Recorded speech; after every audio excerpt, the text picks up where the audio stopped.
The bell rang. Students rushed into their classrooms, their laughter and chatter filling the schoolyard. Zawa quickly followed the crowd, still feeling uncertain. Today was his first day at school. For 15 years, Zawa's world had been limited to the forests, the hills, and the small hut where he lived with his father, Kailu, a woodcutter. Since childhood, Zawa had known nothing but the feel of an axe in his hands, the weight of logs on his shoulders, and the crisp scent of freshly cut wood. These logs kept them warm during the harsh winters and were sold in the city for a small income. He had never ventured beyond the forests, never seen the city, never known a different life. Despite their hardships, Caillou always dreamed of sending Zawa to school. He believed that education would open new doors, offering his son a future beyond the axe and the falling trees. And finally, that day had come. "Father, what is a school?" Zawa asked when he first saw the bright red building standing at the foot of the hill. Caillou smiled. "It is a place where you will learn, become intelligent, and find better work than mine." Zawa nodded, but he didn't understand. Why should he do another job? Was there really something better than chopping wood and living in the embrace of nature? Zawa sat in class, quietly observing. Everything was unfamiliar. Rows of desks, a large blackboard covered in white chalk, and symbols he had never seen before. The teacher entered. The students stood up in unison to greet him. Zawa hesitated but copied them, unsure why. "Today, each of you will share your dreams," the teacher announced. Hands shot up eagerly. "I want to be a pilot. I want to become a doctor. I want to be an engineer." Zawa remained silent. When his turn came, the teacher looked at him kindly and asked, "Zawa, what do you want to become when you grow up?" Zawa blinked. "A dream? What was that?" "Teacher, what is a dream?" The class erupted in laughter. Some students looked at him mockingly, but the teacher raised his hand to silence them and gently explained, "A dream is something you desire to achieve in life. It is your goal, your destination, the place you must strive to reach." Zawa pondered.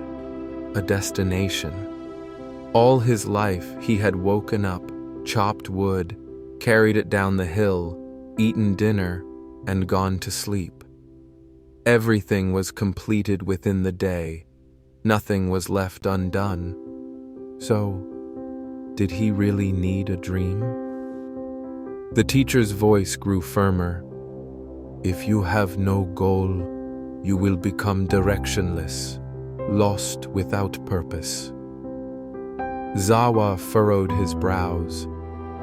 Why did he need to walk a road if he was already where he wanted to be?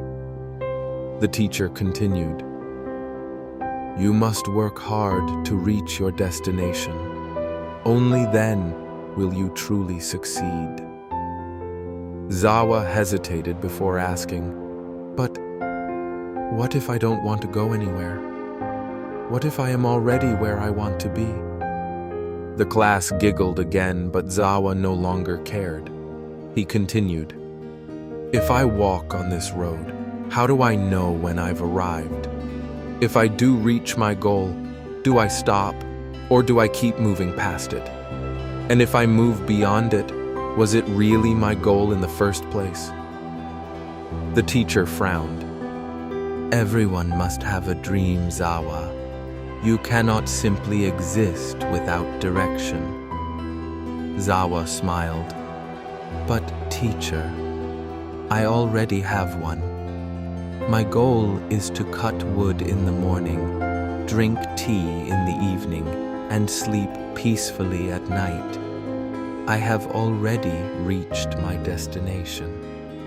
The class fell silent. The teacher's face tightened with frustration, and he dismissed the students for the day. That evening, Zawa recounted the day's events to his father. Father, they are telling me I must chop wood from trees that don't exist yet. They say I must first plant a tree, wait for it to grow, and then chop it down. But we are already cutting wood from trees that are here. Why should I wait? Caillou chuckled at his son's sharp observation.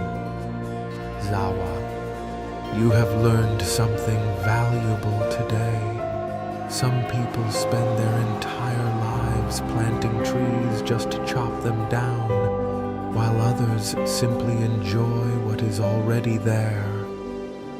Zawa looked up at the night sky. Was life truly about following a road that someone else had created? Or were people just making up roads to feel like they had a purpose? The next day, as soon as class began, Zawa stood up and declared, "Teacher, I have thought about it. I want to become a doctor." The teacher beamed with pride. "Very good, Zawa." Zawa sat down and turned to the window. Outside, the clouds drifted in no particular direction. The rain fell freely, and the grass grew without a structured pattern. Yet, humans, creatures who were also part of nature, felt the need to carve out paths, to mold life into fixed shapes. But if simply living is enough, why must we chase something more? Are you following a path that truly belongs to you? Or are you simply walking down a road that someone else decided for you? If you enjoyed this story, don't forget to like, comment, and subscribe for more inspiring content.